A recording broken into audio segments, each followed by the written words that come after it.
बिस्मिल्लाहिर्रहमानिर्रहीम। अस्सलाम वालेकुम स्टूडेंट। ऑपरेटिंग सिस्टम की आज की क्लास में आप सबको खुशामदीद कहूँगी।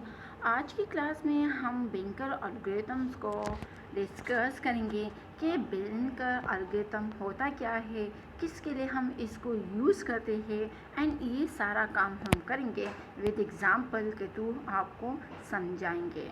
तो जिस तरह आपको पता है बैंकर एल्गोरिथम हमारे पास वो एल्गोरिथम है जिसको हम अवॉइडेंस ऑफ डेडलॉक के लिए यूज़ करते हैं। ये हमारे पास मोस्ट इम्पॉर्टेंट है। इससे पहले हमने एलोकेशन ग्राफ भी एक एल्गोरिथम था जिसको हम जो डेडलॉक अवॉइडेंस है उसके लिए यूज़ करते हैं। तो वो लेक्चर तो आपको समझ आ चुका होगा। आज के इस लेक्चर में हम इसी बैंकर एल्गोरिथम के थ्रू डेडलॉक को अवॉइड करेंगे। तो आपको बताती चलूँ पहले कि मैं इस एग्जांपल को सॉल्व कर लूँ। उससे पहले थोड़ा सा बैंकर एल्गोरिथम के रिलेटेड डिस्कशंस करते हैं कि बैंकर एल्गोरिथम होता क्या है। तो बैंकर एल्गोरिथम हमारे पास एक लेस एफिशिएंट, अगर हम रिसोर्स एलोकेशन ग्राफ के साथ इसका कंपैरिजन करेंगे तो फिर ये हमारे पास लेस एफिशिएंट होता है। लेकिन ये हमारे पास हम इसको इम्प्लीमेंट कर सकते हैं सिस्टम में मल्टीपल इंस्टेंट, जो हर रिसोर्स का जो टाइप होता है मीन मल्टीपल इंस्टेंट में हम इसको यूज़ करते हैं। और इसके लिए हमारे पास ज़रूरत होती है कि हर जो न्यू प्रोसेस होता है वो डिक्लेयर करेंगे हम must maximum number of instant, her requirement की जो रिसोर्सेज की जो टाइप होती है उस पर हम इसको डिक्लेयर करेंगे।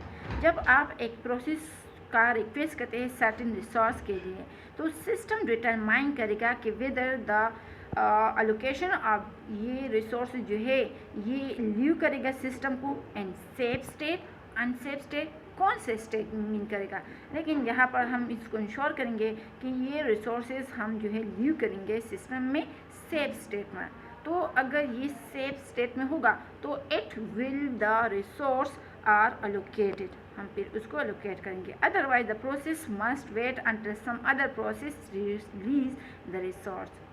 फिर इसी बैंकर एल्गोरिथम हमें जो चीज़ें अलाउ करती है उसमें हमारे पास चंद चीज़ें हैं। एक तो वो म्यूचुअल एक्सक्लूजन जो होता है उसको अलाउ करता है, दूसरा वेट एंड होल्ड करता है, नॉन प्रेम्पशंस करता है, और जो इन चीज़ों में जो प्रिवेंट करता है तो सर्कुलर वेट को ये प्रिवेंट करता है। तो आई होप यहाँ तक तो समझ आ चुका होगा कि बैंकर एल्गोरिथम हमें कौन से एल्गोरिथम जो है मीन कौन सी चीज़ें अलाउ करता है एंड कौन सी चीज़ें जो है ये प्रिवेंट करता है।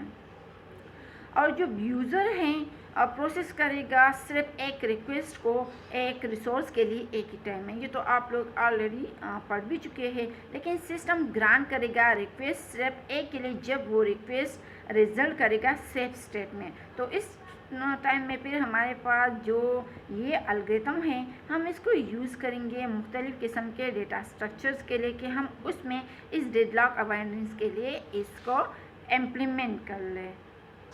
तो यहाँ पर हम पास करते हैं कि हम लेते हैं इन नंबर ऑफ प्रोसेसेस और इन जो है ना हमारे पास नंबर ऑफ रिसोर्सेज टाइप होते हैं। तो फिर इसका जो डेटा स्ट्रक्चर होता है जो रिक्वायर है इस चीज़ के लिए और बैंकर एल्गोरिथम के थ्रू ये काम करेगा। तो हमारे पास कुछ इस तरह है। इसमें एक तो हमारे पास अवेलेबल चीज़ को हम देखेंगे, मैक्सिमम है, एलोकेटेड है एंड नीडेड है। ये चार चीज़ें हम इस बैंकर एल्गोरिथम में देखेंगे कि हमारे पास अवेलेबल कितने रिसोर्सेज हैं और मैक्सिमम कितने हैं, एलोकेटेड कितने हैं एंड इसकी और नीडेड कितने हैं। तो अवेलेबल का मतलब है कि ये वेक्टर ऑफ लेंथ m के हैं, हम इसको रिप्रेजेंट करेंगे। ये हमारे पास नंबर ऑफ अवेलेबल रिसोर्स होते हैं हर टाइप में। जो मैक्स होता है तो ये हमारे पास मैक्सिमम का मतलब होगा कि इन मल्टीप्लाई एम मीन प्रोसेस और रिसोर्स को हम जो मल्टीप्लाई करेंगे मैट्रिक्स जो है इसका जो इन मल्टीप्लाई एम मैट्रिक्स जो है ये शो कर हमारे पास मैक्सिमम रिक्वायरमेंट हर प्रोसेस की। और अलोकेटेड में इन मल्टीप्लाई एम मैट्रिक्स में यही इंडिकेट करेगा कि कितने number of resources her type जो करंटली हमारे पास अलोकेटेड है हर एक प्रोसेस को। और नीड में इन मल्टीप्लाई एम मैट्रिक्स शो करेगा कि जितना बाकी हमारे पास कितने रिमेनिंग रिसोर्सेज की ज़रूरत है हर एक प्रोसेस के लिए। तो ये सारी चीज़ें अभी आपको नज़र आ रहा है। मैं आपको एक एग्ज़ाम्पल के थ्रू सॉल्व करूँगी। आई होप बैंकर एल्गोरिथम के रिलेटेड जितनी भी बातें थी आपको समझ आ चुकी होंगी। इसका काम क्या होता है, ये काम तो आप एग्ज़ाम्पल करेंगे तो तभी आपको इसका जो वर्क है ये समझ आएगा। तो अब यहाँ देखते हैं इस बैंकर एल्गोरिथम के एग्ज़ाम्पल में हमारे पास 5 प्रोसेसेस हैं एंड 3 रिसोर्स टाइप है और टाइप मीन ए और विद ट्रेनर। समझ आ रही है कि 5 प्रोसेसेस है और 3 रिसोर्स जो है ना उसका टाइप ए है। फिर हमारे पास 10 जो है उसका 10 मतलब है B with 5 and C with 7 instant. सही है। तो आप इस प्रोसेस को इस टेबल को देख सकते हैं। यहाँ पर आप देख ले अवेलेबल क्या है, ए बी सी 3 ये है ना। सही है। और इसमें अभी जो अवेलेबल है ए के पास 3 है, बी के पास 3 है एंड सी के पास भी 2 है। अब यहाँ पर हमारे पास जो प्रोसेसेस है P0, P1, P2, P3 and P4। Total हमारे पास कितने रिसोर्सेज है, 5 प्रोसेसेस है ना। अब जो रिसोर्सेज है ए बी सी कितने प्रोसेस को मतलब कितने रिसोर्सेज अलोकेट हैं। ए मतलब P0 को जो ए यहाँ पर अलोकेट है वो 0 है।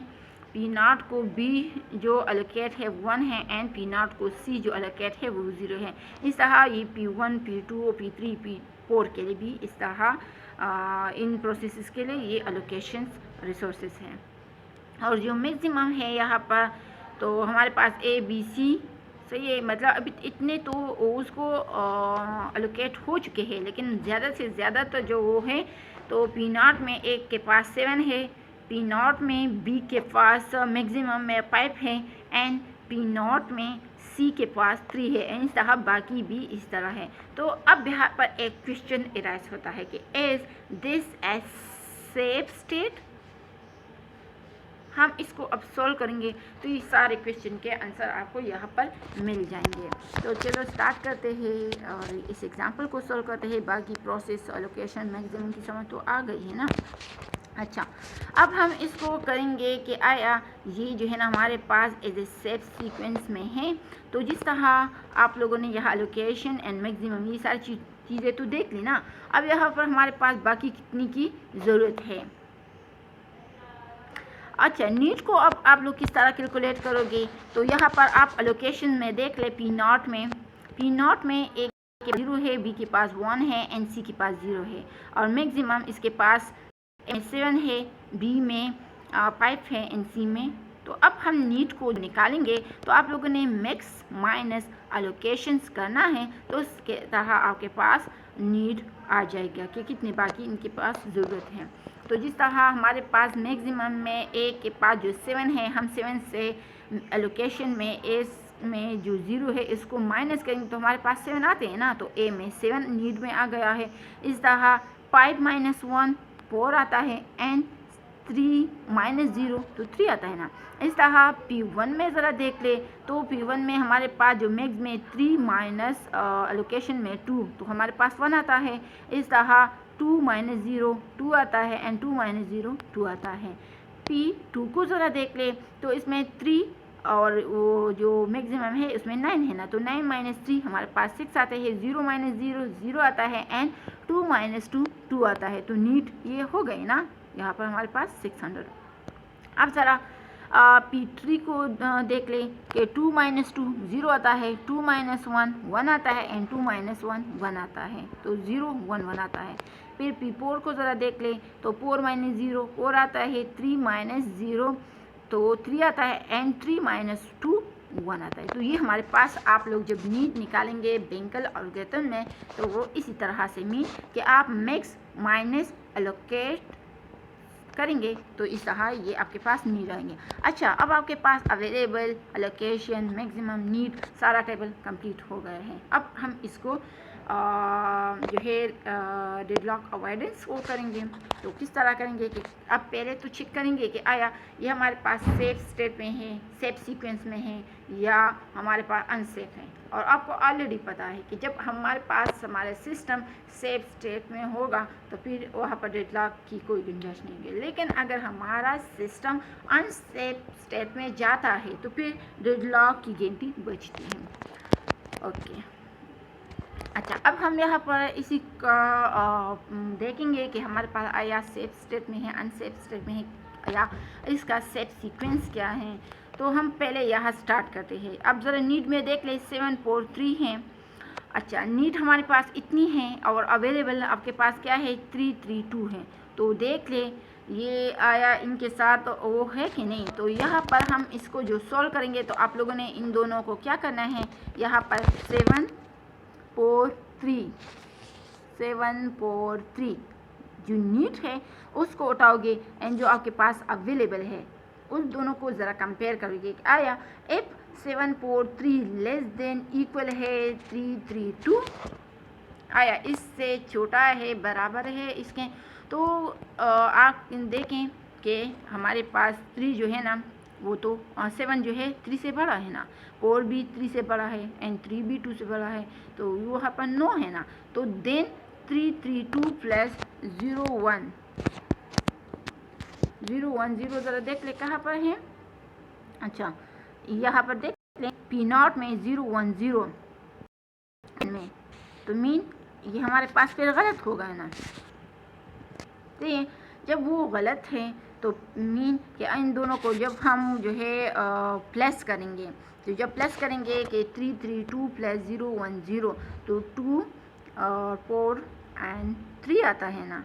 तो मीन ये हमारे पास अगर इसको भी हम वहाँ पर चेक कर लें तो फिर भी हमारे पास ये गलत है।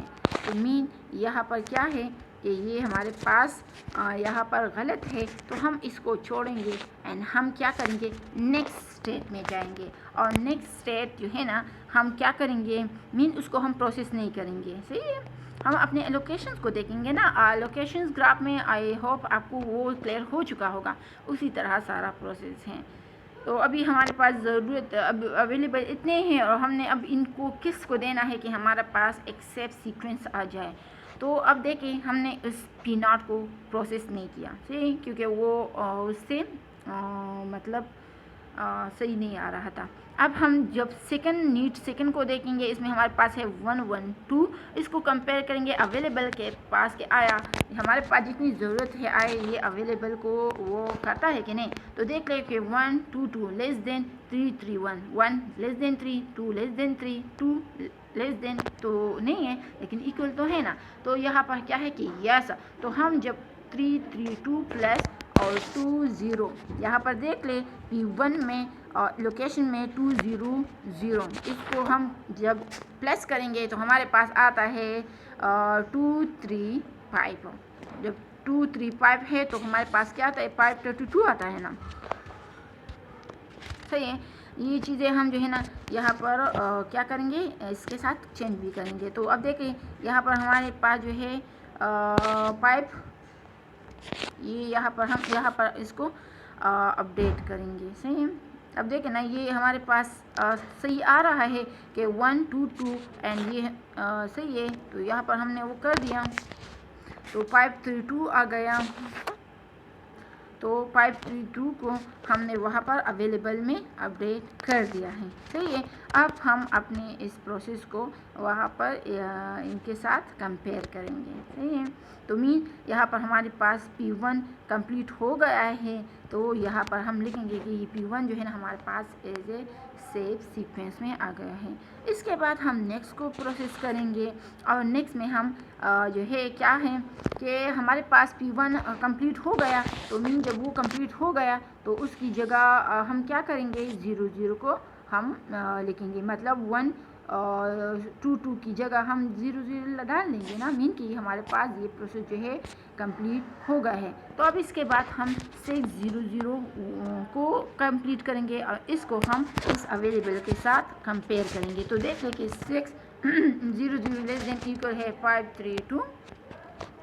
तो यहाँ पर 9 है, तो अगर हम इसको ऐड भी करें तो मीन ये हमारे पास फिर भी सही नहीं आ रहा। तो हम क्या करेंगे, इसको स्किप करेंगे एंड नेक्स्ट जाएंगे और नेक्स्ट हम 0 1 1 को करेंगे एंड इसको हम वेरिएबल के साथ कंपेयर करेंगे तो आप देख लेंगे हमारे पास है, तो फिर इसको ऐड करेंगे तो हमारे पास 743 आता है। तो यहाँ पर हम अवेलेबल में 734 को ऐड करेंगे और वो प्रोसेस जैसे कंप्लीट होगा तो हम नीड में उसकी जगह 00 डाल देंगे। समझ आ रही है? अच्छा, तो ये भी कंप्लीट हो गया और ये कौन सा है, P3। तो अब यहाँ पर सेफ सीक्वेंस में देख ले P1 एंड P3 कंप्लीट हो गए। अब हमारे पास ये लास्ट पोर्ट 31 रहता है, हम इसको अब प्रोसेस करेंगे और उसको हम कंपेयर करेंगे अवेलेबल के साथ। तो पोर्ट 31 लेस देन 7 पोर्ट 3, हम इस तरह इसको कंपेयर करेंगे, पोर्ट लेस देन 7 सही है ना, पोर्ट 3 लेस देन 4 सही है, 1 लेस देन 3 सही है। तो हम फिर क्या करेंगे, 7 पोर्ट 3 जो अवेलेबल है उसको हम ऐड करेंगे जो हमारे पास P4 में है 002 इसके साथ। तो हमारे पास 7 पोर्ट 5 आता है, तो इसको हम अवेलेबल में अपडेट करेंगे। तो हमारे पास 745 अपडेट हो गया है और ये प्रोसेस हमारे पास जो है ना क्या हो गया, कंप्लीट हो जाएगा सही है।